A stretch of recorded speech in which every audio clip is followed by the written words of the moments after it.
Un prince, un château, des repas dignes des meilleurs restaurants, de belles robes, du maquillage et des bijoux, c'est le rêve de nombreuses jeunes filles, excepté une seule.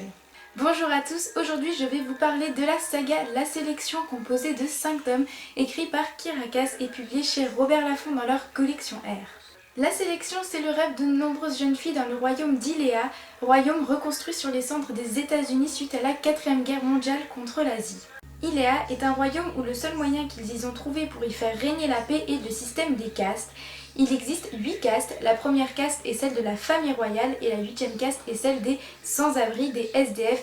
Vous devez vous douter de la chronologie des castes. Dans cette histoire, nous allons suivre les péripéties d'America Singer, une jeune fille issue de la caste 5, elle est musicienne et chanteuse.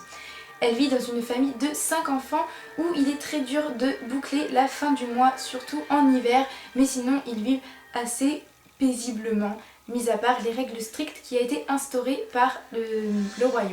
Mais sa vie va changer très vite avec l'arrivée d'une lettre qui l'invite à s'inscrire pour la sélection. La sélection, c'est une télé-réalité qui consiste à envoyer 35 jeunes filles au château royal pour y faire la cour au prince, et le prince va devoir choisir sa future femme parmi ces 35 jeunes filles.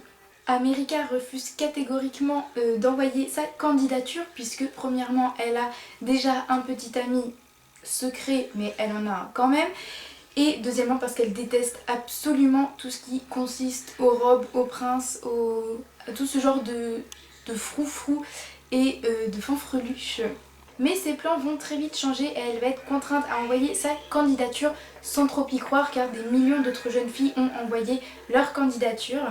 Mais vous vous en doutez, America va être tirée au sort et va être envoyée au château alors qu'elle ne veut absolument pas y aller et être très vite présentée au prince qu'elle n'aime pas vraiment. Elle a une image hyper péjorative du prince. La vie sera compliquée et semée d'embûches pour cette jeune fille, d'autant plus qu'elle sera confrontée aux renégats, des personnes qui n'aiment pas trop la famille royale, on va dire, et ils lui en veulent un peu.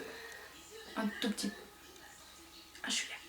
Et là vous pensez que j'ai fini l'explication de l'histoire, mais non, je suis désolée, il va falloir patienter un tout petit peu parce que là je viens de vous expliquer l'histoire d'America qui se passe dans les 3 premiers tomes, puisqu'au départ la sélection était une trilogie, mais Kiera Cass a continué sur 2 autres tomes et les 2 autres tomes ne sont pas la même histoire.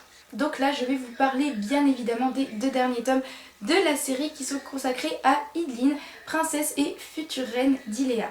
Après un changement de taille qui s'est opéré dans le pays après la sélection d'America, le pays reste extrêmement inégal et la population se rebelle. Les parents d'Idlin décident alors de créer une sélection pour calmer les conflits dans le pays, et en plus c'est du jamais vu puisque ce sera une femme qu'il faudra charmer cette fois-ci. Idlin va donc être face à 35 jeunes hommes qu'elle ne veut absolument pas voir puisqu'elle veut régner seule sur le pays et vivre seule, elle ne veut pas avoir d'hommes pour la déranger. Elle va alors essayer de faire des milliers de plans pour que ces jeunes hommes fuient le château, sauf que, comme America, ces plans vont très vite changer.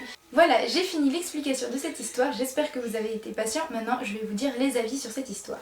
La moyenne pour cette série est de 8,5 sur 10, ce qui est une note plutôt flatteuse, on doit se le dire. L'avis général des lecteurs montre qu'ils ont trouvé cette histoire plaisante, palpitante et agréable à lire, avec un énorme attachement pour le personnage principal America Singer et une petite déception pour le personnage d'Idlin Shrieve qui va quand même se racheter dans la fin du 5e tome. Mais bien sûr ceci est un avis général, ce qui veut dire que certains n'ont pas trop apprécié cette histoire et d'autres, à ce que j'ai vu dans les commentaires, l'ont complètement détestée. Mais complètement, quand je dis complètement c'est... Voilà.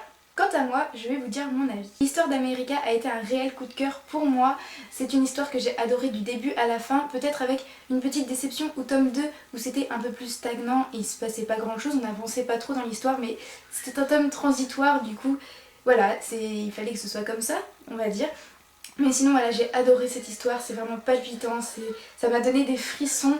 C'était génial et j'ai adoré les personnages de Maxon et America qui étaient pour moi des personnages très très bien formés de A à Z. On ressentait vraiment leurs émotions et c'était juste un très très grand plaisir de suivre leur histoire. Mais l'histoire d'Idlin m'a un peu plus refroidi. Ce personnage est tout d'abord froid, distant, qui naît avec une cuillère d'argent dans la bouche. C'est tout simplement une pourri gâtée, on peut se le dire.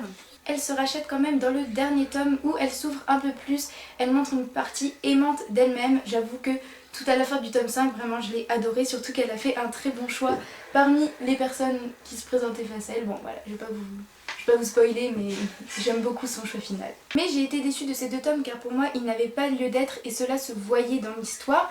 Au départ, la sélection ne devait être qu'une trilogie, il ne devait pas y avoir de suite. Alors pourquoi Kirakas a fait une suite? Est-ce que c'est pour l'argent? Est-ce que c'est pour les fans? Est-ce que c'était pour elle-même? Bah je sais pas vraiment, on va peut-être pas... Je pense pas qu'on va le savoir un jour. Mais voilà, ça se voyait que ce n'était pas préparé à l'avance et du coup, il manquait énormément de choses dans ces 2 tomes. Comme par exemple, il manquait énormément de détails. On n'avait pas l'impression que ça a été énormément travaillé. On ne faisait qu'effleurer l'histoire sans vraiment rentrer dans le vif du sujet à chaque fois. C'était pas assez travaillé pour moi tout simplement. Elle n'avait pas assez recherché les éléments qu'il fallait pour faire de cette histoire quelque chose d'incroyable comme les 3 premiers tomes. Donc voilà, je n'ai pas eu le temps en plus d'apprécier pleinement ma lecture puisque j'ai trouvé que le tome 4 du coup était relativement long quand même et il se passait pas grand chose, c'était assez plat alors que dans le tome 5 tout va super vite, ça va à une vitesse folle, on n'arrive même pas à vraiment comprendre ce qui se passe du coup sur le coup. Ça allait beaucoup trop vite pour un dernier tome en plus d'une série que j'ai adorée, je trouvais que ça allait beaucoup trop vite. Voilà, j'ai pas eu le temps du coup d'apprécier cette lecture, ça allait extrêmement vite, même si je l'ai bien aimé un peu quand même, hein. Il y avait des bons points positifs, mais ça allait beaucoup trop vite et du coup voilà, il manquait énormément de détails en plus. Et je reste sur ma faim, j'ai envie d'en savoir encore plus, j'ai envie vraiment que Kirakas réponde à toutes les questions que je m'étais posées du coup sur ces 2 derniers tomes. Et voilà, je trouve ça dommage parce que je connais le talent de Kirakas par rapport aux 3 premiers tomes. Elle aurait pu faire beaucoup mieux sur cette fin, j'en suis sûre. Donc en conclusion, je vous conseille énormément de lire la trilogie de Kirakas, donc les 3 premiers tomes dédiés à America Singer. Si vous n'avez pas trop aimé cette trilogie, je vous demande de ne pas continuer du coup parce que sinon je pense pas que la suite va vous plaire, ou peut-être que si, mais après faites ce que vous voulez, hein.